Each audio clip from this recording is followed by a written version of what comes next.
Hi, my name is Rock Higgins. Welcome back to the channel. This is Viper Tactical Training, bringing you information, knowledge and training to keep you safe, whatever your situation. I'm going to talk about riots. We've seen and we're seeing lots of riots going on at the moment. We've seen riots in France where illegal immigrants are absolutely trashing French cities, making them look like third world cities. We're seeing them all across America at the moment, riots. And we've started seeing them in the UK, where we've seen them in Ballymena, in Northern Ireland. We're going to see more in the UK as summer goes along. We seem to follow suit from what happens in America, much like with the Black Lives Matter movement, where after George Floyd died, they were trashing the place over there, rioting and everything else. We saw that manifest itself in the UK. We're going to see that again this year from what's happening in the US at the moment, and we're going to see it from three different areas. We're going to see it from like in the US, where we've got the far left rioting due to their view on anti-deportation. We're going to see that in the UK as well. We're also going to see it in the UK from the other side, from the right. We're going to see that from pro-deportation supporters. And then we're going to see it from the immigrants themselves. And we've seen that in the US, where immigrants have been, illegal immigrants have been rioting. And we're going to see it from those three different areas. And we're going to see it from two different aspects as well. We're going to see it from a single aspect, where we've got one faction demonstrating and rioting. And it's the rioting side that I'm really interested in. We're going to see it from one aspect, so we're going to see it either from the left rioting, we're going to see it either from the right rioting or the immigrants rioting. And this isn't going to be confined to the major cities, because what we're seeing is illegal immigrants being farmed out around the UK. And we've seen it already. If you watch the news, we've seen how that's been, it's causing a disruption to even the smaller communities. The second aspect where we're going to see it is where we're going to get two of these factions rioting and fighting against each other. And unfortunately, we're going to see the law enforcement, the police, stuck in the middle as usual. So we're going to see those three factions, and we're going to see it from those two aspects. So let me ask you a question first. Have you ever been caught up in a riot? What did you do? Did you get away? Did you keep safe? How did you keep safe? Did you have any equipment on you? What did you do? Were you on your own? Were you with your family? How did you keep yourself safe? And that's the main thing that we need to look at. We're going to need to look at two different aims if we get caught up in a riot. Our primary aim is to effect an immediate escape if possible. Get out of there. We don't want to be anywhere near there. And that could be just because we've maybe arrived at work, come out of work, we're on a break from work, we're in that area for whatever reason, and we get caught up in a riot. We might have even joined what we think is a friendly demonstration, which is great. Yeah, demonstrate without violence, that's what is part of freedom of speech, but have you been to a demonstration and that's been hijacked by one group or another that's wanted to bring that demonstration into a violent riot? And we see that a lot, where groups hijack, peaceful marches, peaceful demonstrations. So what did you do? How did you get out? What happened? How did you feel? And before I go any further, please, if you're enjoying this or you've enjoyed any other videos, please hit the like and subscribe button. Really appreciate it. Please comment below. Are you prepared for being caught up in a riot? Is it something you've ever thought of? Is it just something you're just going to do when I'll go with the flow? If I'm caught up in it, I'll do something at the time, or are you going to plan for it? From that, if you want I'm going to give you some tips, go through some very basic tips shortly, but I'm also going to provide you with my 15.5 tips for keeping yourself safe in a riot. So if you do want that, I'll put a link below where you can send me an email for that. And I'm also running a live webinar on this subject, where I'm going to go through it a lot more in depth than I'm doing now.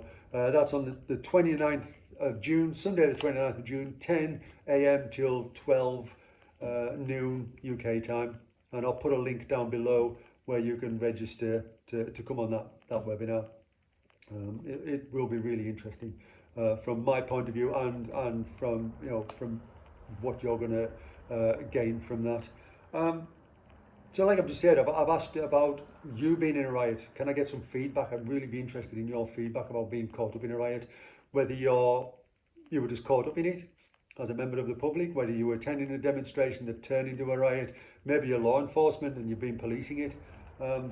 What's your outlook on those? Myself, I've been involved in a number of riots. So I've been involved in riots as a close protection operative, that is, protecting people who have either been working there or they've been in the area when there's been a riot, and we've had plans in place to evacuate or batten down the hatches. So from I've been in peaceful demonstrations as well, where we've had peaceful demonstrations that have gone violent, again from a working aspect. And I'm going to come on to a little bit of that when we look at kit and what equipment we might need just for our personal security. So I've got experience of really violent riots, from football riots, political riots, like the students' riots and things like that. And I'll come on to that in a second. So some basic tips that we can look at, and we need to look at, if we're going to respond, we need to be able to have a plan. So planning is the first thing we need to do, which is much easier from my perspective as a security professional. So I plan, and I do that now from my own point of view, from my personal security point of view. If I'm traveling around the country, I'll do some planning first. I'll look at the area, I'll see what's going on. So I've got contacts worldwide, so I've been working in the close protection world, the environment, since 1992, working worldwide on every continent. So you working wherever you are or traveling where you are, build up contacts in those areas, get used to getting involved with the people, making those contacts in the hotels, in the restaurants, in wherever you're visiting, even if it's just giving more contact with family and friends if you're staying with those. So we need to plan, and we need to gather intelligence, which is pretty much the first step. So what local info can we get? Can we get in contact with the law enforcement, local councils, tourism organisations, travel organisations, building up some sort of knowledge on what's happening. If we're just going down to let's say if I was going down to London for the weekend, I'd be gathering information on what's happening that weekend, what locations, what times, what people are being there. If there's a protest march going on, what groups are going to be involved, what do they dress like, what badges do they have on, how many people have they gone violent in the past, what's their modus operandi, what do they do. Let's say things like Just Stop Oil spray painting everywhere, or it's Antifa where it gets more violent. What's their modus operandi?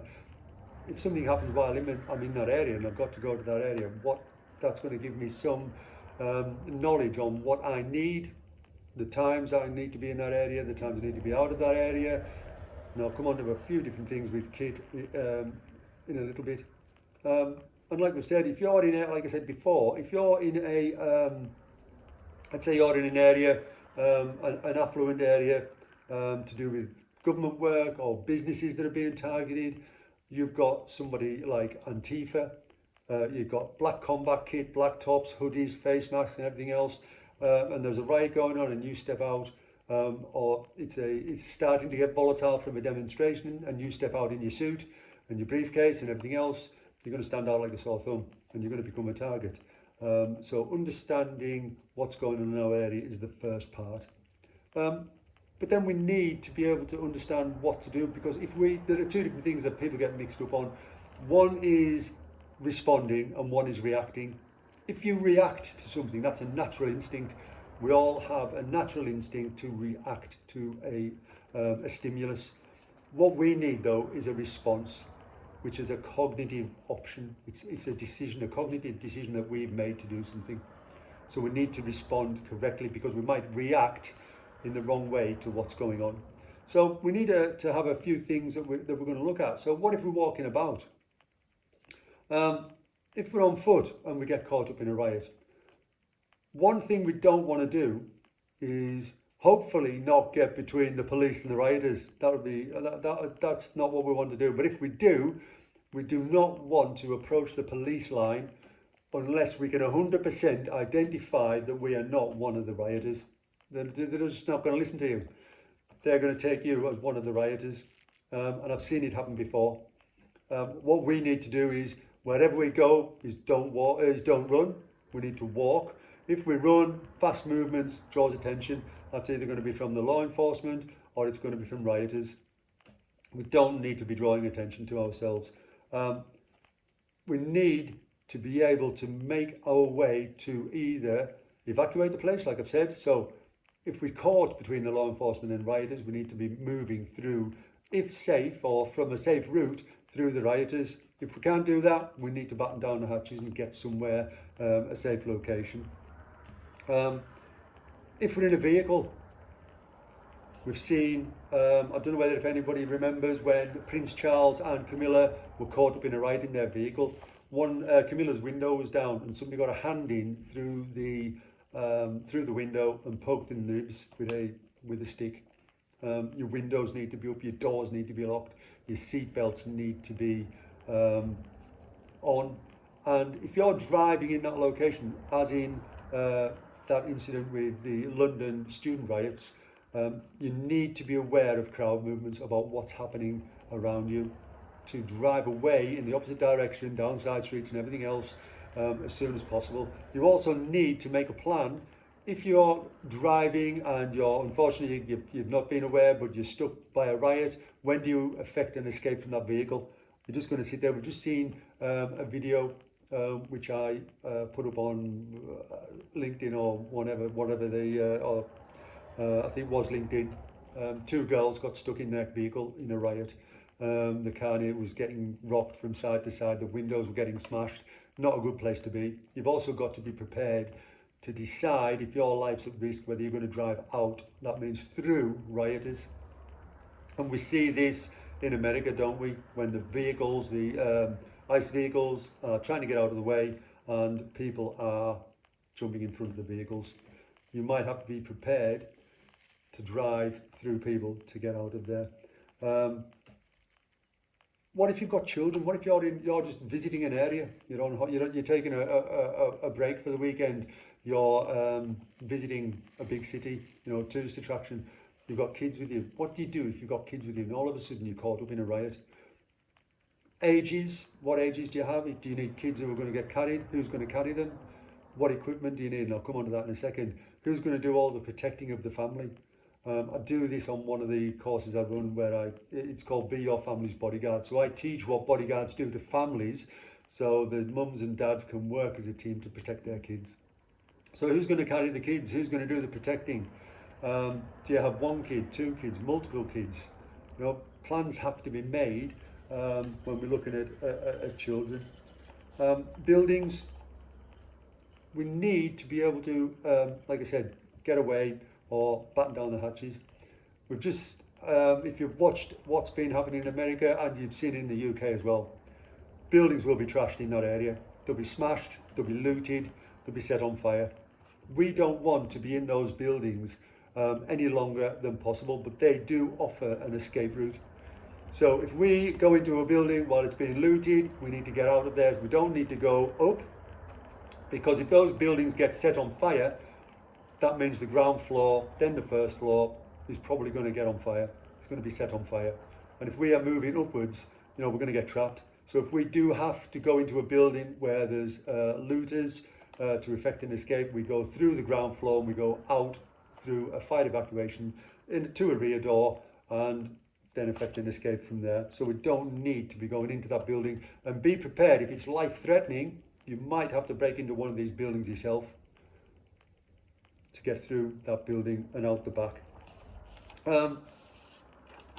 kit. What kit do you carry with you? So I'd be interested in your comments about what kit you carry personally, just every single day. I have a everyday carry set of equipment in my bag, just through what I've been doing, and I've been doing it for a very long time now. So, do you carry a first aid kit? Do you carry water? I watched a video on somebody saying about gas masks. They're carrying gas masks, respirators, which is great. I've carried them in the past, but again, that was for being targeted by terrorists and who were going to set off chemical explosions, chemical weapons in Paris, on the Champs-Élysées and around the Eiffel Tower. So we had full NBC kit, CBRN kit. You won't need those if you're just visiting somewhere. The best thing, if you can buy them, I'm not saying you don't need them. Yes, you know, you're going to have smoke if there's fires, you're going to have CS gas, tear gas, all that sort of stuff. You're going to have flares going off, so it might be difficult to breathe, so you need somewhere to breathe. The next best thing, because some of these respirators can be quite expensive, how about just a face mask and a pair of soaked in lemon or vinegar or some other substance that can keep you breathing and keep those fumes from being inhaled. Again, we've seen with CS and everything the effects that it has on people's eyes. We want safety goggles, swimming goggles, things that you can see through, but will have form a secure area around your eye, so your face covering's there.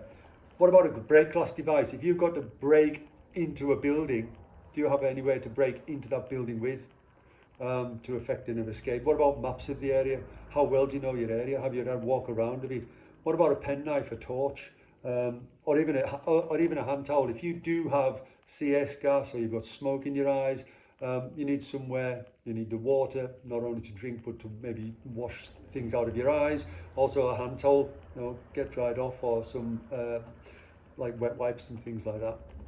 So there are just some basic tips. So like I said, I mean, this has been quite long now, just over 17 minutes.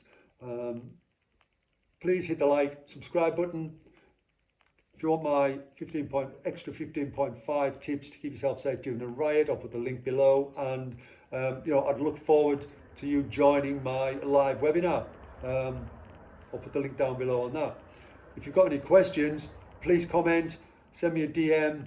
I'd love to hear your thoughts on this. Stay dangerous, rock.